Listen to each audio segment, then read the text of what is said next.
Raigad police विभागाची प्रतिमा मलिन करणारी धक्कादायक घटना समोर आली आहे।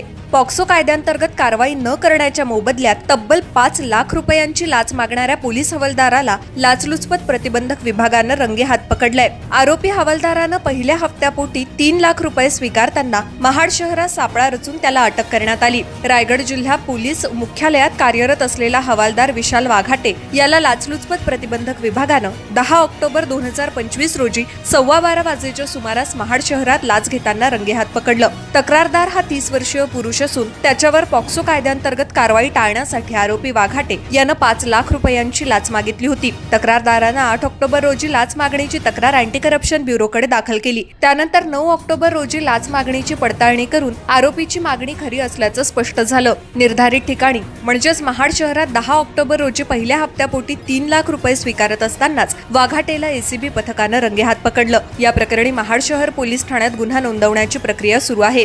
कारवाईतील अधिकारी आणि पथक ही सापळा कारवाई उपविभागीय पोलीस अधिकारी सरिता भोसले यांच्या मार्गदर्शनाखाली पार पडली। पथकामध्ये पोलीस निरीक्षक निशांत धनवटे, पोलीस निरीक्षक नारायण सरोदे, फौजदार विनोद जाधव, अरुण करकरे, सुषमा राऊत यांच्यासह अन्य अधिकारी आणि कर्मचारी सहभागी होते। संपूर्ण मोहिमेला अँटी करप्शन ब्युरो ठाणे परिक्षेत्राचे पोलीस अधीक्षक शिवराज पाटील, अप्पर पोलीस अधीक्षक भागवत सोनवणे आणि सुहास शिंदे यांचं मार्गदर्शन लाभलं।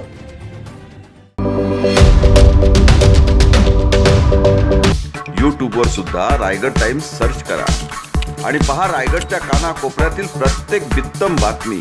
आणि हो, लगेच सबस्क्राइब बटनवर क्लिक करायला विसरू नका। रायगड टाइम्स, आपलं चॅनल, आपला आवाज।